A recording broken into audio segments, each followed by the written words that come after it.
वीर्यं करवावहै तेजस्विनावधीतमस्तु मा विद्विषावहै।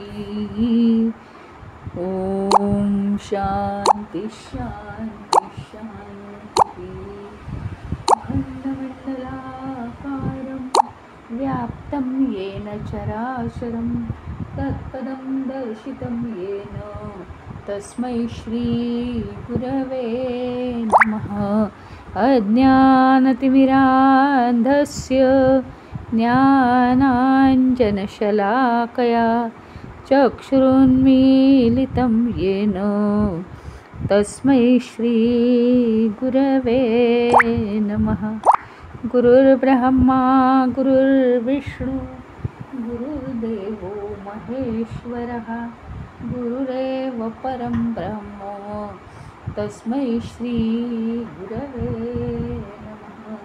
सागरं जङ्गमं व्याप्तं यत्किञ्चित् सचराचरं तत्पदं दर्शितं येन तस्मै श्री गुरवे नमः।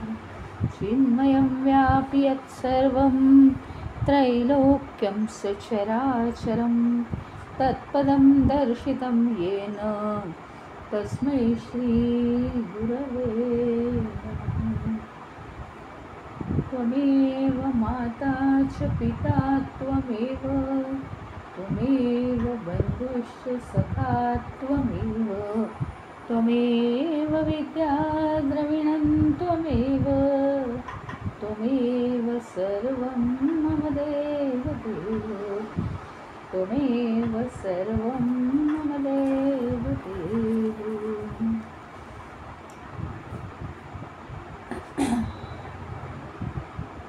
आजचा प्रश्न आहे,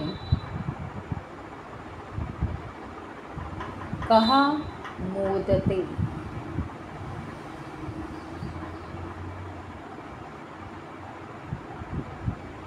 कहा मोदते म्हणजे आनंद कशामुळे होतो? अतिशय साधं जीवन जगलो आपण तर आनंद होतो. पंचमे अहनी षष्ठे वा शाकं पचति स्वे गृहे ब्रह्मणी च अनृणी च अप्रवासी च सहा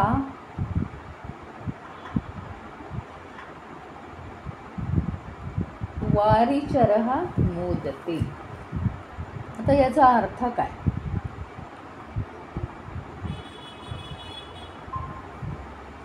मनुष्य आनंदी कशामुळे होतो? सगळ्यात आनंदी कोणाला म्हणायचं? आता खूप बेसिक पण खूप महत्त्वाच्या गोष्टी इथे सांगितल्या आहेत. जो घरामध्ये भाजी शिजवतो याचा अर्थ काय? भाजी ही जेवणात महत्त्वाची. भाजी शिजवतो. आधी आपण या पूर्ण उत्तराचा जो भाग दिलेला आहे त्याचा आधी अर्थ समजावून घेऊ. पंचमे अहनी षष्ठे वा शाकं पचति.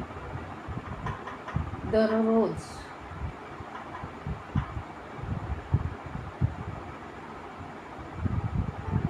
दिवसाच्या 5व्या किंवा 6व्या भागामध्ये तो शाकायुक्त म्हणजे भाजीयुक्त अन्न शिजवतो. अजून काय? अनऋणीच.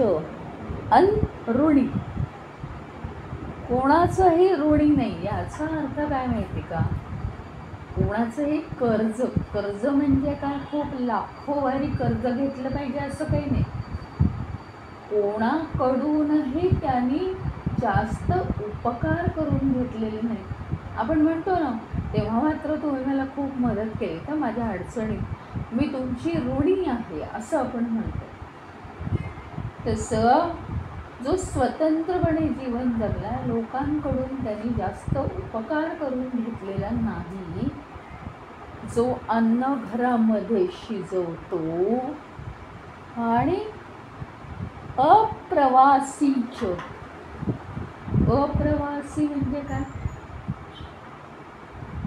आजकाल लोकांना सारखे जातात, इकडे जा तिकडे जा, म्हणजे काय, जाणं आवश्यक आहे कधी कधी म्हणजे, पण काही काही लोक दर शनिवार रविवारी जातात.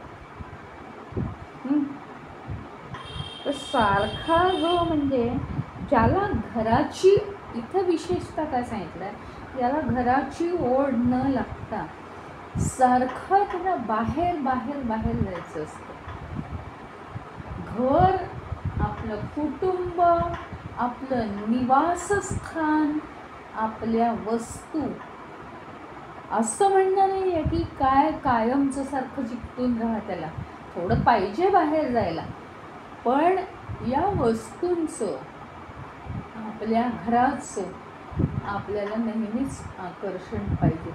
त्याच्यापासून दूर दूर पळणारा हा कधी आनंदी नसतो. म्हणजे त्यांचं असं म्हणणं आहे की घरापासून दूर जाणं हा काही आनंदाचा प्रवास नाही. आणि नंतर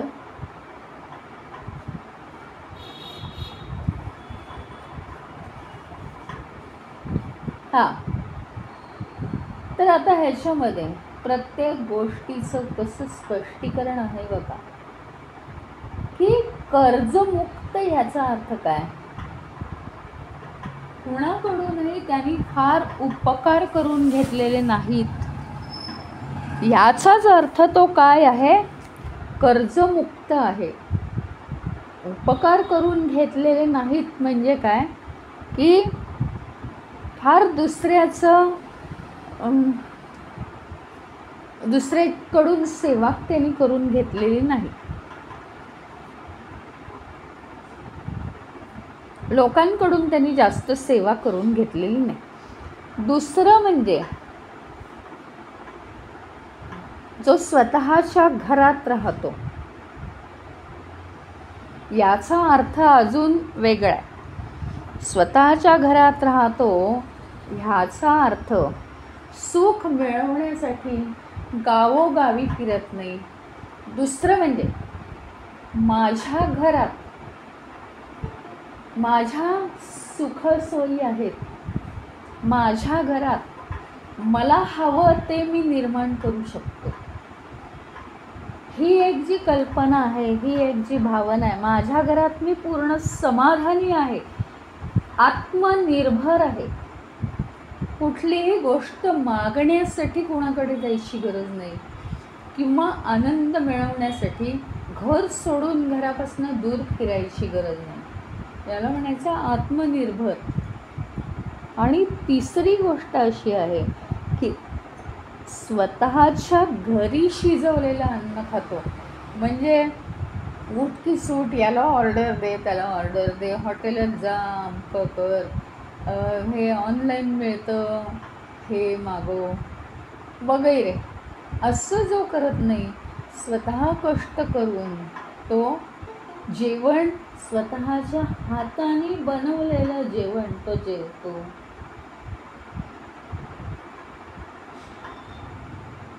त्याला काय म्हणायचं, आनंदी म्हणायचं.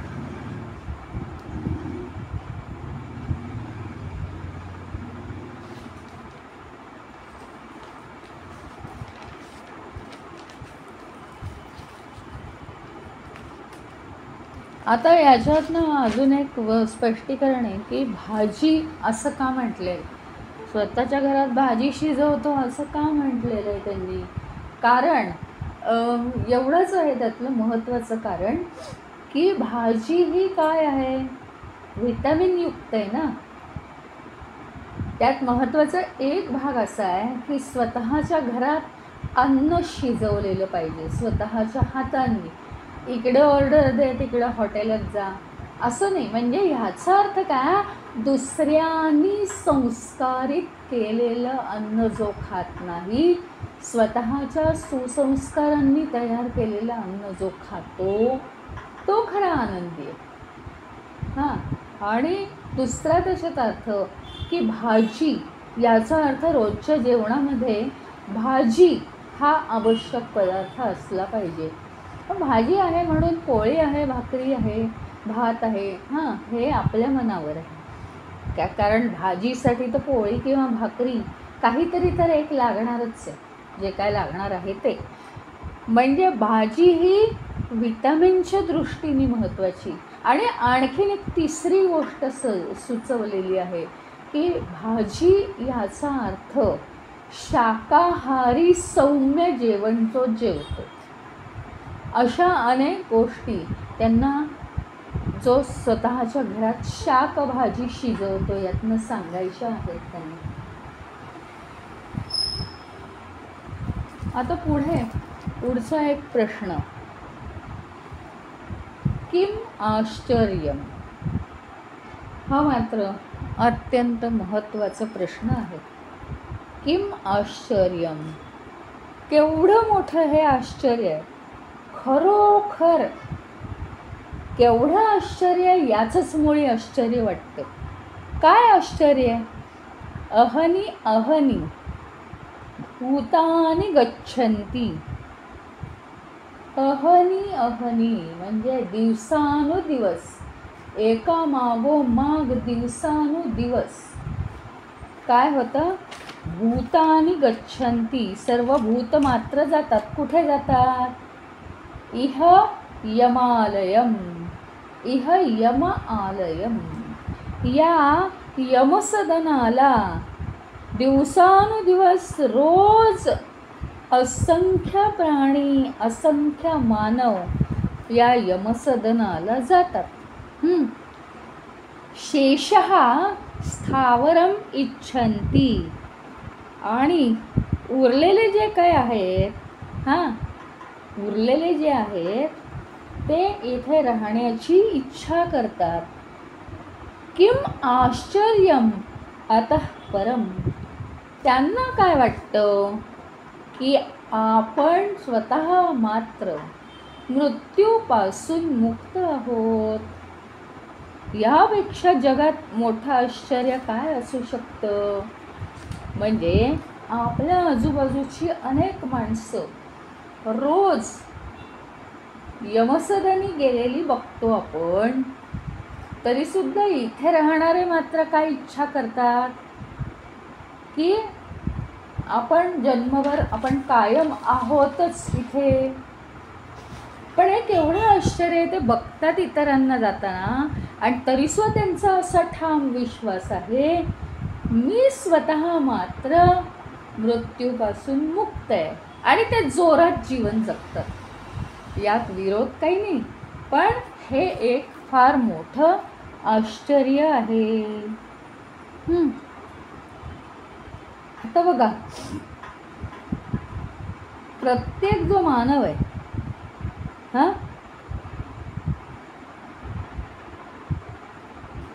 प्रत्येक माणसाला हे जे क्षणिक जीवन आहे ना आपलं, क्षणिक जीवन याचा अर्थ काय? सगळ्या घटना क्षणिकच घडतात. आता शब्दाप्रमाणे अगदी क्षणिक असं नसलं एक एक क्षणाला, तरीसुद्धा त्या मानाने त्या अल्पकाळ टिकतात, अल्पकाळ निर्माण होतात, अल्पकाळ रक्षण होतं त्यांचं, आणि अल्पकाळाने ते नष्ट होतं. याला म्हटलं क्षणिक जीवन. तर कसं आहे पहा की प्रत्येक मनुष्य त्याला आपल्या शरीराची क्षणिक स्वरूपाची जाणीव आहे. की शरीर म्हणजे तो अभ्यासही करतो, त्याला समजतंही की शरीर हे टिकणारं नाही आहे बरं का. सगळं आहे म्हणजे त्याला समजतं, अभ्यासाने समजतं, पाहून समजतं की हे शरीर काही टिकणारं नाही आहे. ते शरीर थकतं, काही वर्षांनी झिजतं, वयोवृद्ध झालं की ते झिजतं, एकेका अवयव त्याचे निकामी होतात. सगळ्यांचं पाहून हे त्याला समजतं पण. आणि जीवन आणि मृत्यू याचं एक वर्तुळ असतं सारखं आपल्या भोवती, हेही माणसाला समजतं. मग सगळे प्राणी, पक्षी, मानव यांचे सगळे मृत्यू होतात. या मृत्यूंचं सुद्धा जिवंत जो माणूस आहे तो साक्षीदार आहे की नाही? आहे. त्याच्या साक्षीनीच हे सगळं होत आहे ना.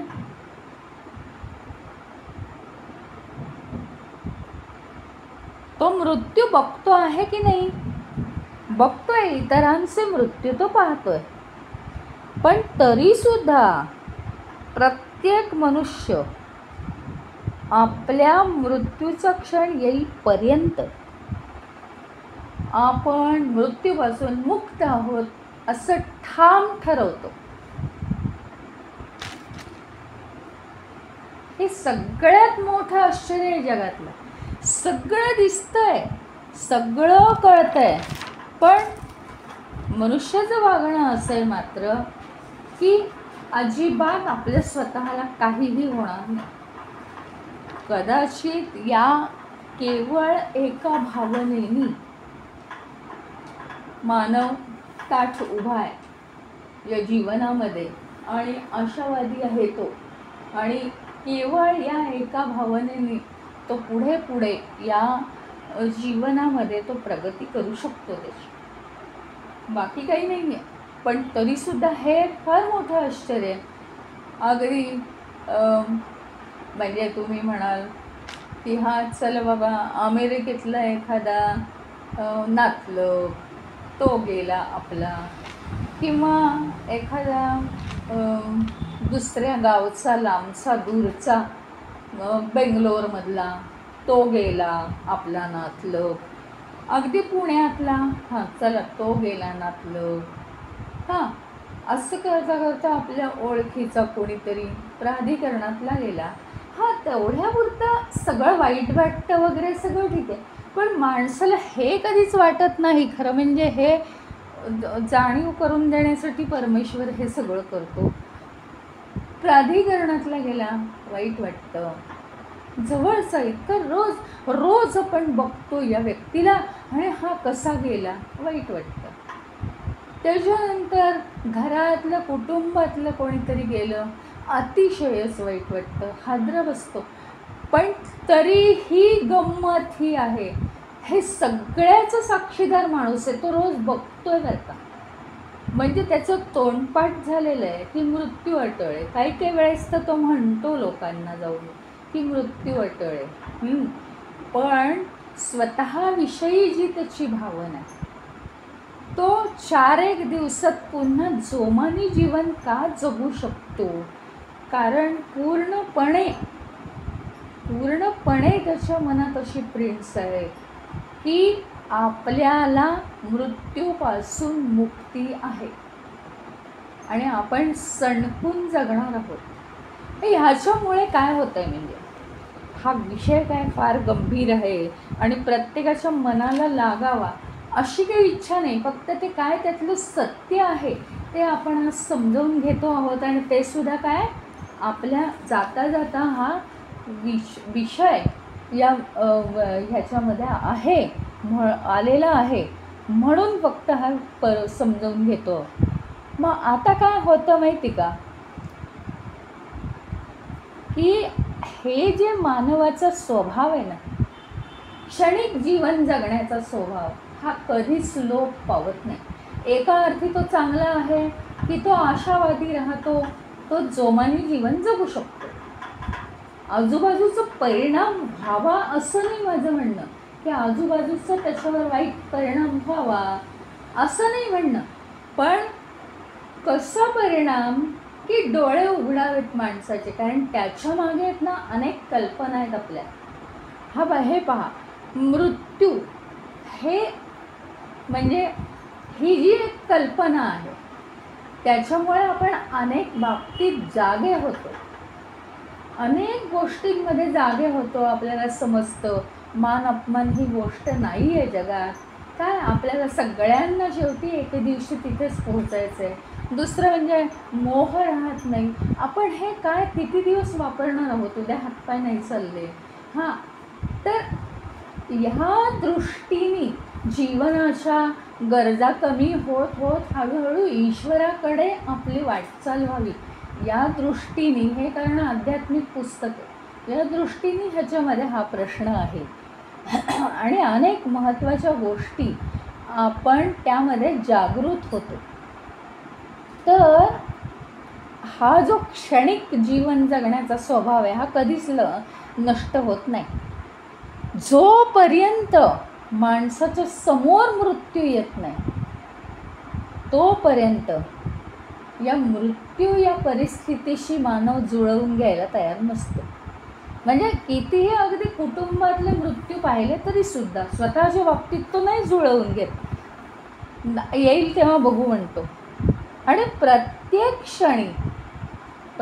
क्षणी गंमत अशी आहे, आम्ही जो श्वास घेतो आहे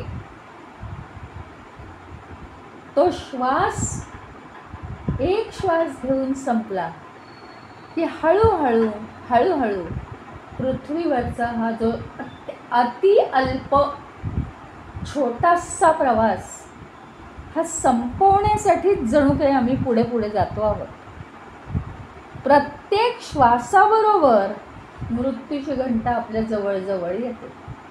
हां, आणि म्हणून ह्या पृथ्वीलोक जो आहे ना, हा पृथ्वीलोक म्हणजे आपण जिथे राहतो ते विश्व, त्याला मृत्यूलोक म्हणून म्हणतात. की इथे जन्माला आलं की मृत्यूकडे जाण्याची वाटचाल होते. आता बघा, आपण कुठेतरी पिकनिकला गेलो, हां, आपण टूरला गेलो कुठेतरी लांब, की काय होतं, हां, उतरलो की जी स्थळं बघायची आहेत तिथे वाटचाल चालू होते आमची, सुरू लगेच. हां, कसं जायचं, काय जायचं, प्लॅनिंग, हे ते, इथे इतका वेळ थांबायचं, तिथे तितका वेळ थांबायचं.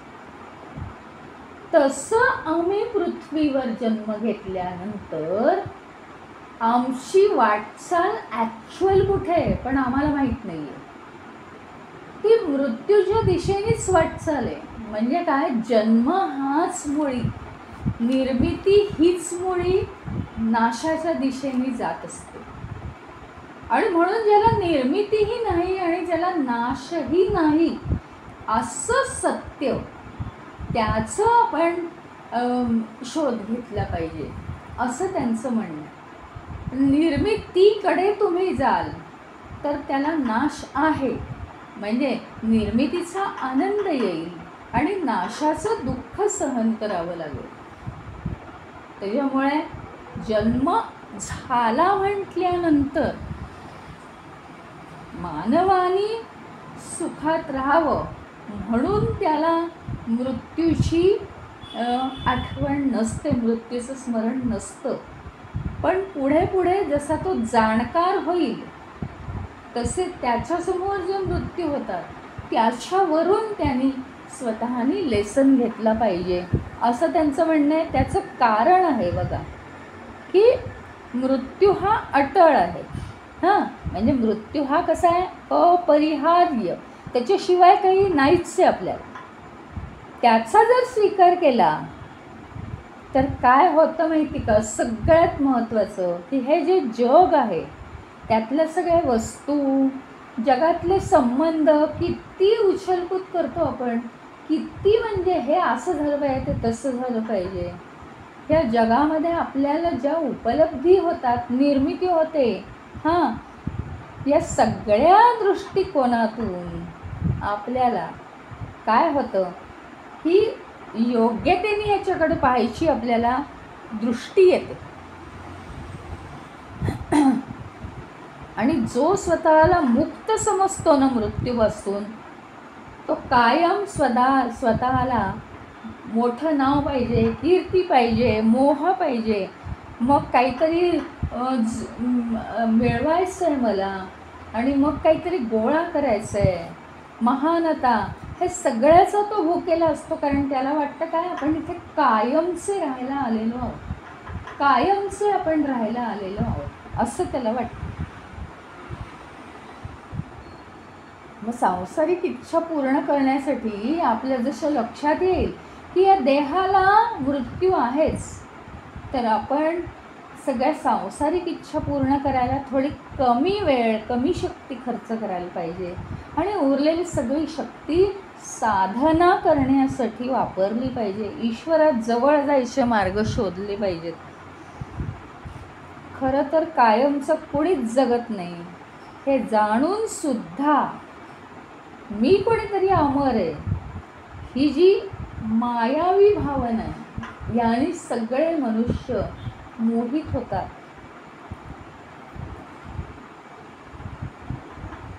आता मृत्यूनं एक अतिशय महत्त्वाचं काम करत असतो. आपल्या जीवनात आपण सगळे धडे घेत असतो. बघा तुम्ही, हा स्वतंत्रपणे हे आपण असं केलं तर हे असं झालं, म्हणजे तसं नाजूकच आहे. आपण एखाद्याला असं म्हटलं पण त्याच्याकडून काय झालं, त्याचं सगळं हे वेगळं आहे, त्याचं थिंकिंग, त्याचं क्षेत्र हे सगळं वेगळं आहे. हां, वेगळ्या संस्कारांमधून तो आलेला. आपण एखाद्याला काहीतरी म्हटलं आणि त्याने त्याचा गैरसमज करून घेतला, किंवा एखाद्याला नुसतीच प्रेरणा दिली आणि तो कुठल्या कुठे चढला आपल्या बोलण्यामुळे, हुशार झाला तो. या सगळ्या ज्या गोष्टी आहेत, किंवा आपल्या एखाद्या दुर्लक्षामुळे खूप मोठा काहीतरी कुणाच्या तरी मनावर परिणाम झाला, अशा नाजूक साजूक अनेक गोष्टी आपण खूप अतिशय म्हणजे गुप्तपणे सगळं शिकत असतो. काय केलं की काय होतं, मी अशी चूक केली म्हणून मला ते आयुष्यात कधीच मिळालं नाही, मी कसं वागले म्हणून आज माझ्या आयुष्याचा केवढा फायदा झाला, वगैरे वगैरे हजारो लाखो लेसन्स आपण आपल्या जीवनात शिकतो. ते काय आपण कोणाला सांगत नाही, पण आपण शिकत असतो. आपलं जीवन म्हणजे एक प्रायोगिक तत्वावर चालतं आणि जीवनामध्ये आपल्याला खूप लेसन्स मिळतात. काही गोष्टींची आपण खुणगाट बांधतो, हे असं म्हणजे आपण असंच वागायचं बरं का, ती चूक झाली होती आपल्या हातून, तसं म्हणजे तसं कधी करायचंच नाही, असे अनेक लेसन्स आपण आपल्या जीवनातून शिकत असतो.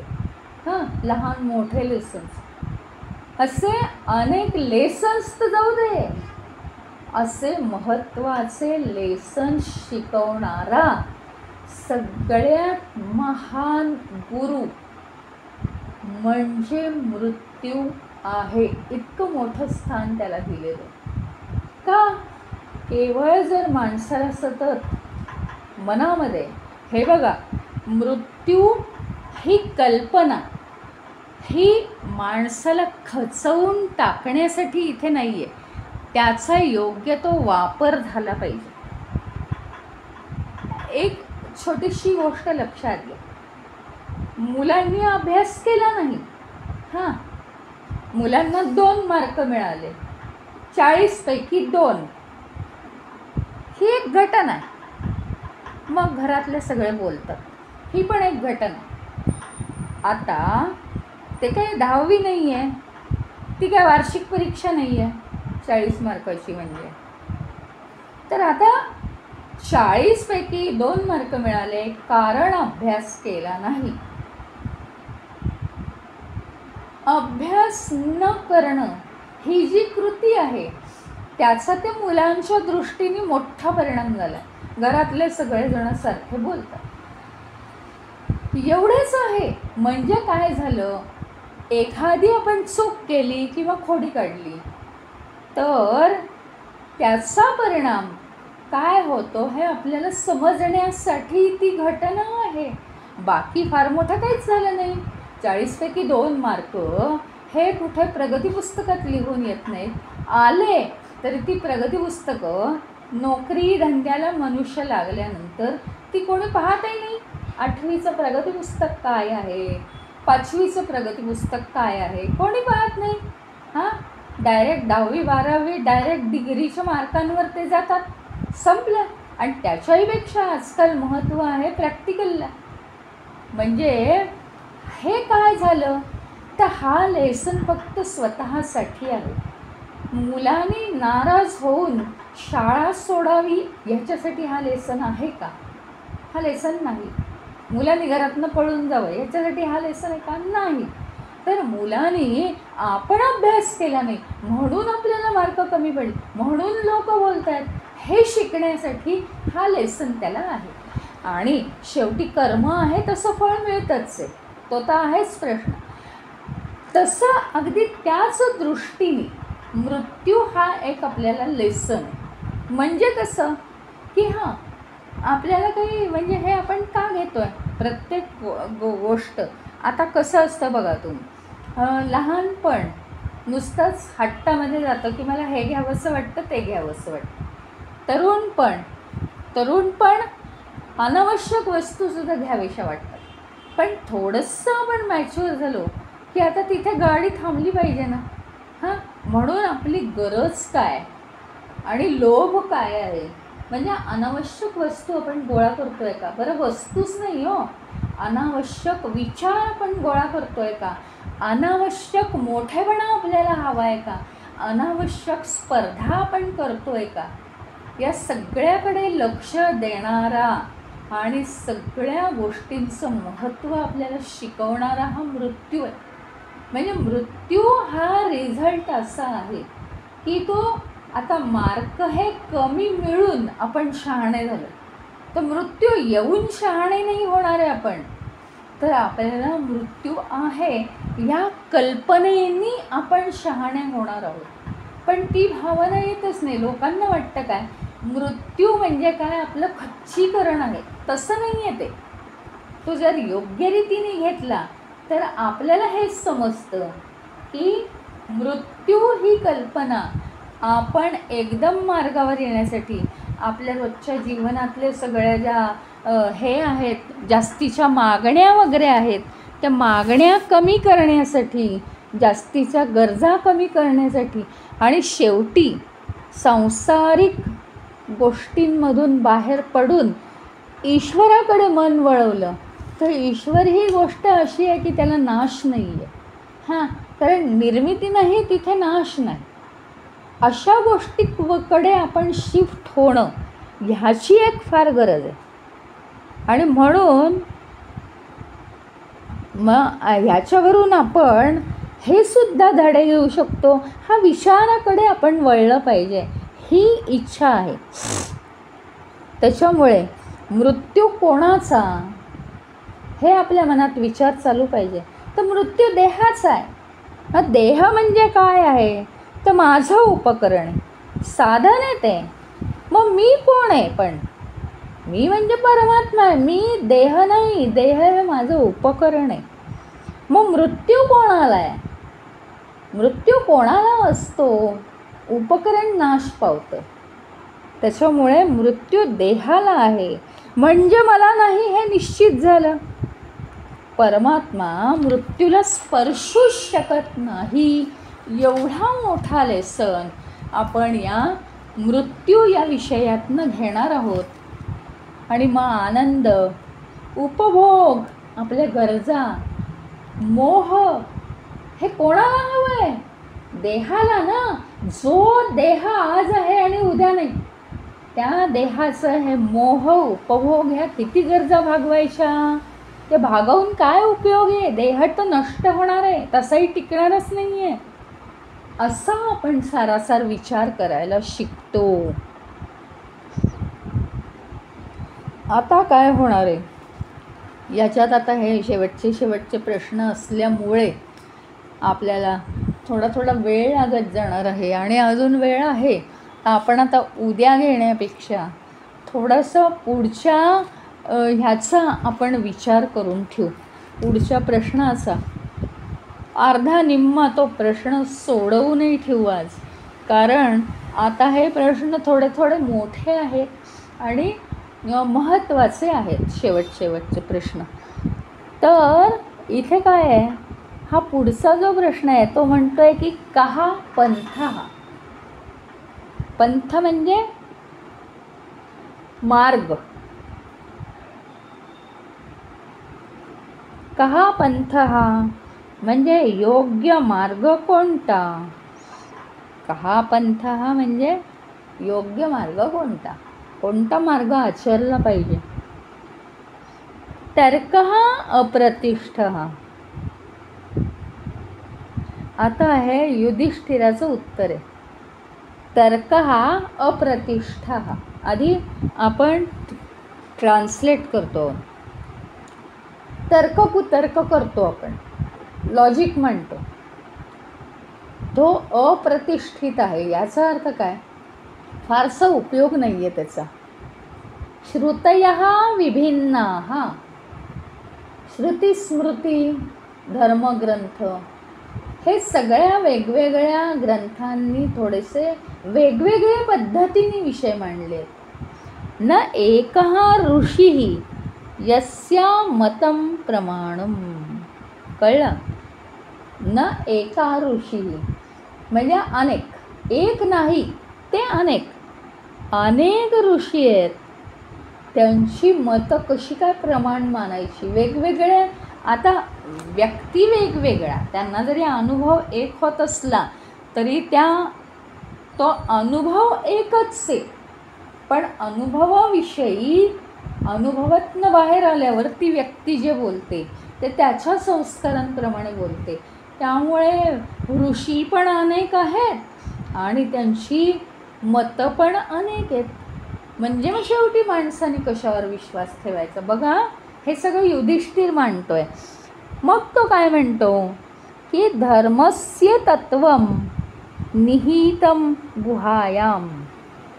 धर्माचं जे तत्व आहे हे महाजनः येन गतः स पंथः.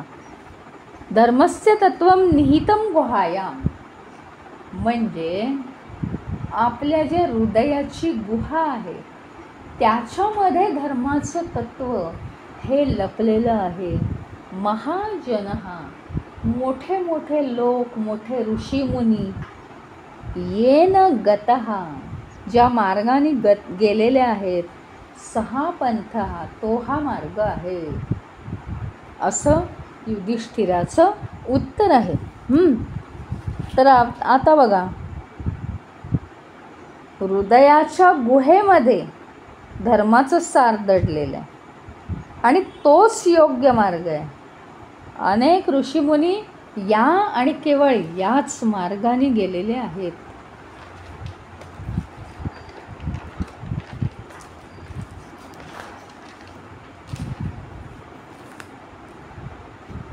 मग आता त्यातला एक एक गोष्ट स्पष्ट करायची आहे की पहिलं काय आहे, तर्क अप्रतिष्ठा. कारण ते स्पष्ट केल्याशिवाय आपल्याला कळणार नाही. नुसतं श्लोक किंवा नुसतं उत्तर आता युधिष्ठिराचं, एवढ्या 3 गोष्टी कळल्या आपल्याला. तर्काचा काही उपयोग नाही. श्रुती ग्रंथ जे आहेत ते वेगवेगळी मतं मांडतात, अनेक ऋषींची मतं अनेक आहेत. मग शेवटी काय आपल्याला कसं काय कळणार, हे झालं एकेका वाक्यात झालं. पण आपल्याला समजवून घ्यायला पाहिजे. तर्क हा अप्रतिष्ठा म्हणजे शेवटी काय, तर्क म्हणजे काय असतं, लॉजिक ना. हे असं असतं म्हणून ते तसं होणार, लॉजिक असतं. तर्क हा काही फालतू नाही आहे. बुद्धिमान लोक तर्काचा वापर करून एखाद्या कन्सेप्टच्या जवळ जाऊ शकतात, पण निश्चिती नाही. आता तर्क म्हणजे काय, तर नुसतं तर्कशास्त्र नाही आहे, नुसतं वादविवाद हे असं असलं पाहिजे ते तसं असलं पाहिजे असं नाही आहे.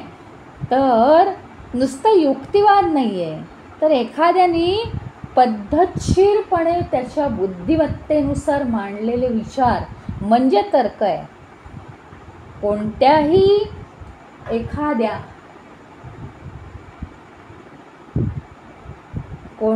एखाद्या विषयाची जर आपल्याला वस्तुस्थिती मांडायची असेल तर योग्य असे तर्क मांडले तर ती मांडता येते आपल्याला. पण मला एक सांगा, सत्याबद्दल कोणी तर्क मांडेल का? सत्याबद्दल तर्क मांडायची गरज नाही, त्याचा केवळ अनुभवच घेता येतो. पण तरी हे सुद्धा कार्य शंकराचार्यांसारख्यांनी करणं गोष्ट वेगळी आहे. शंकराचार्यांनी तर्काच्या आधारे सुद्धा विद्वानांना हरवलं होतं सत्याच्या बाबतीत. कारण त्या विद्वानांना मुळी तर्क धर्म काय हेच कळत नव्हतं. हां, पण सामान्य बुद्धीचे जे लोक आहेत त्यांच्यासाठी तर्कशास्त्र हे नेहमी निष्कर्षापर्यंत जाईलच असं नाही. त्याच्यामुळे तर्कानी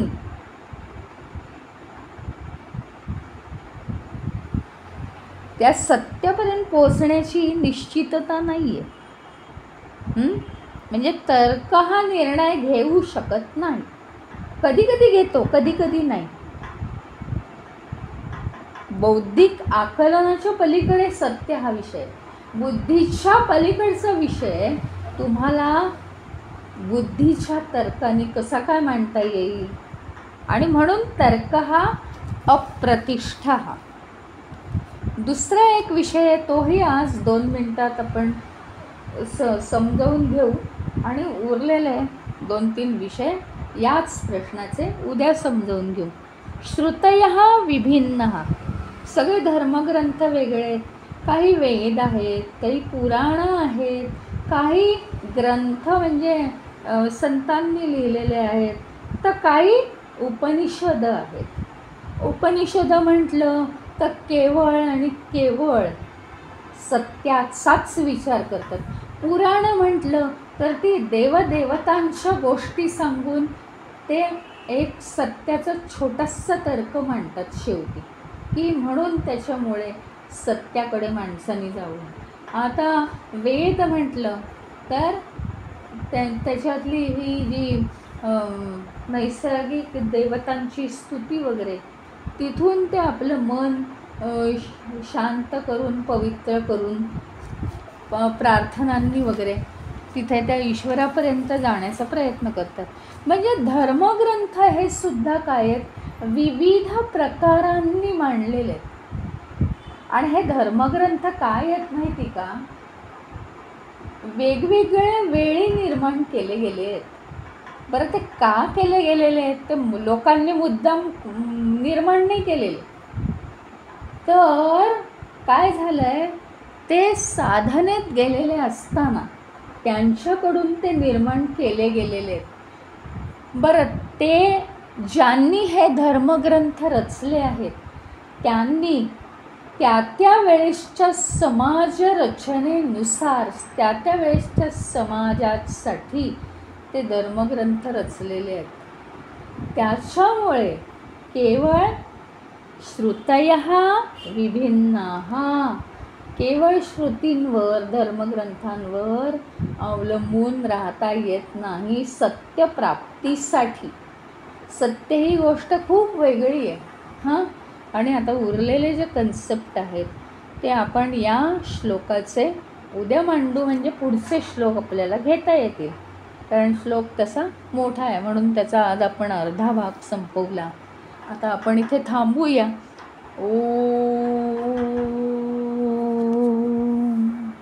ओम पूर्णमदः पूर्णमिदं पूर्णात् पूर्णमुदच्यते पूर्णस्य पूर्णमादाय पूर्णमेवावशिष्यते.